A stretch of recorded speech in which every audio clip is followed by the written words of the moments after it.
మనం పెట్టుబడి పెట్టేటప్పుడు మన ముందు రెండు దారులుంటాయి. ఈరోజు మనం ఆ రెండు దారుల కథ గురించే మాట్లాడుకుందాం. ఒకవైపు బంగారం, మరోవైపు ఉత్పాదక ఆవు. వినడానికి కథలా ఉన్నా దీని వెనుక ఒక పెద్ద పెట్టుబడి సూత్రం దాగి ఉంది. ఎప్పుడైనా వార్తల్లో భయానకమైన హెడ్లైన్స్ చూసినప్పుడు మనకేమనిపిస్తుంది? మార్కెట్లు పడిపోతున్నా, ప్రపంచంలో ఎక్కడో గొడవలు జరుగుతున్నా మనస్సులో ఒక్క రకమైన ఆందోళన మొదలవుతుంది. ఆ సమయంలో మనం భద్రత కోసం ఎక్కడికి పరిగెత్తుతాం? ఒక సేఫ్ హేవన్ కోసం వెతుకుతాం కదా. ఇలాంటి అనిశ్చిత సమయాల్లో మన మనస్సు మన చేతో పట్టుకోగలిగే, శాశ్వతంగా అనిపించే వస్తువుల వైపు లాగుతుంది.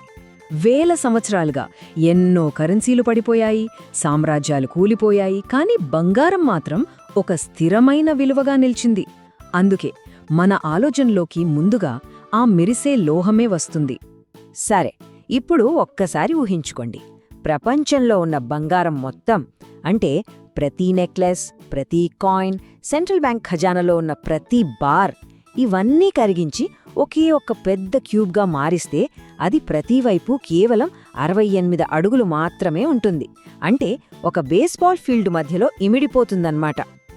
ఇంత చిన్న ప్రదేశంలో ఇమిడిపోయే ఈ మెరిసే లోహం వెనుక అంత ఆకర్షణ ఎందుకుంది? దాని వెనక ఉన్న అసలు సైకాలజీ ఏంటో ఇప్పుడు చూద్దాం. వారెన్ బఫెట్ చెప్పిన ఒక మాట ఇక్కడ సరిగ్గా సరిపోతుంది. వచ్చే ఏడాది ఇంకెవరో మనకంటే ఎక్కువగా భయపడతారని ఆశించి ఏదైనా కొంటుంటే అది పెట్టుబడి కాదు, అది మానవ దుస్థితి మీద జూదం ఆడటం.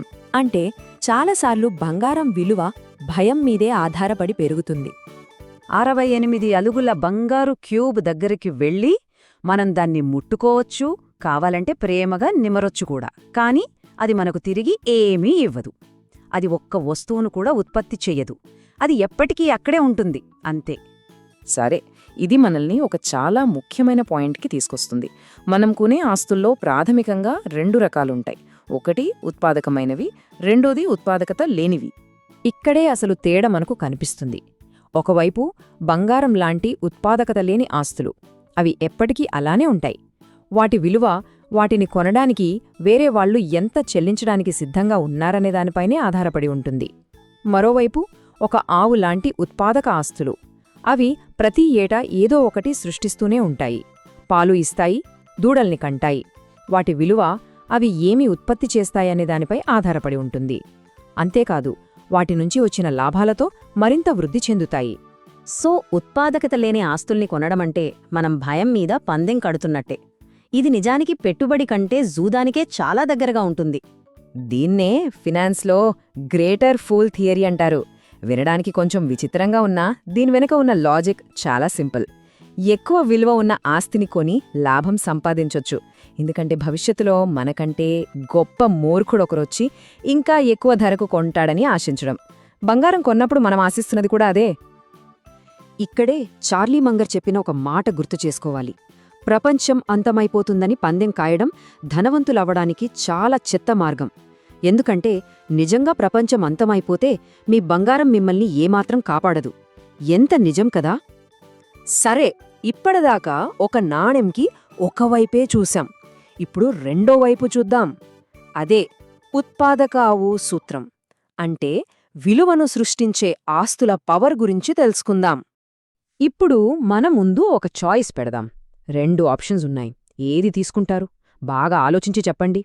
ఆప్షన్ ఏ, మనం ఇందాక మాట్లాడుకున్న ఆ 68 అడుగుల బంగారు క్యూబ్. దీని విలువ సుమారు $15 ట్రిలియన్. లేదా ఆప్షన్ బి, అమెరికాలో ఉన్న మొత్తం వ్యవసాయ భూమి ప్లస్ 7 ఎక్సాన్ మొబైల్ లాంటి పెద్ద కంపెనీలు. 100 సంవత్సరాల తర్వాత ఏమవుతుంది? ఆ బంగారు క్యూబ్ అప్పటికి అలానే ఉంటుంది, ఒక మూలపడి. కాని ఆ పొలాలు, అవి కోట్ల మందికి ఆహారం అందించుంటాయి. ఆ కంపెనీలు ట్రిలియన్ల డాలర్ల లాభాలను సంపాదించుంటాయి. ఉత్పాదకత అనేది మన డబ్బుకు నిజమైన శక్తినిస్తుంది. సరే, చాలామంది బంగారం ద్రవ్యోల్బణానికి రక్షణ కవచం లాంటిది అంటారు కదా. మరి దాని సంగతేంటి? ద్రవ్యోల్బణం పెరిగినప్పుడు ఆ బంగారు క్యూబ్ అక్కడే ఉంటుంది. అది మార్పును ప్రతిఘటిస్తుంది, అంతే. కాని ఒక గొప్ప వ్యాపారం, అది ద్రవ్యోల్బణానికి అనుగుణంగా తన్ను తాను మార్చుకుంటుంది. ఖర్చులు పెరిగితే తమ వస్తువుల ధరలను పెంచుతుంది. అంటే ఒక ఉత్పాదక వ్యాపారం ద్రవ్యోల్బణాన్ని జయించుకుంటుంది. ఇప్పటిదాకా మనం చెప్పుకున్నదంతా నిజమేనా అని నిరూపించడానికి ఇప్పుడు కొన్ని నెంబర్స్ చూద్దాం. కాలంతో పాటు ఉత్పాదకత ఎలాంటి అద్భుతాలు చేస్తుందో మీకే తెలుస్తుంది. మనం టైం మషీన్లో వెనక్కి వెళదాం. సరిగ్గా 1965కి. ఆ రోజుల్లో ఒక ఔన్స్ బంగారం ధర కేవలం $35. అదే సమయంలో బర్క్షైర్ హాత్వే అనే కంపెనీ ఒక్క షేర్ విలువ $19. ఇప్పుడు ఈ చార్ట్ చూడండి. ఆ రోజు $35కు కొన్న బంగారం ఈరోజు సుమారు $2,000 అయింది. మంచి లాభమే. కానీ ఆ $19తో కొన్న ఆ ఉత్పాదక ఆవు అంటే బర్క్షైర్ హ్యాథవే షేర్ ఈరోజు ఏకంగా $6,00,000కు పైగా విలువ చేస్తుంది. తెగ చూడండి, మైండ్ బ్లోయింగ్ కదా. ఇదే మనకోసం కష్టపడి పనిచేసేదాన్ని వెతకడంలో ఉన్న పవర్. ఇది హాట్ ట్రెండ్ను ఫాలో అవడం కాదు, నిరంతరం విలువను సృష్టించేదాన్ని కనుగొనడం. కాబట్టి మళ్ళీ ఎప్పుడైనా ప్రపంచం గందరగోళంగా అనిపించినప్పుడు మనల్ని మనం ఒక ప్రశ్న వేసుకోవాలి. సురక్షితంగా కనిపించే ఖజానా వైపు పరుగెత్తాలా, లేక ఉత్పాదకతతో నిండిన పొలాల వైపు నడవాలా? ఈ సమాధానం మన ఆలోచనలకే వదిలేద్దాం.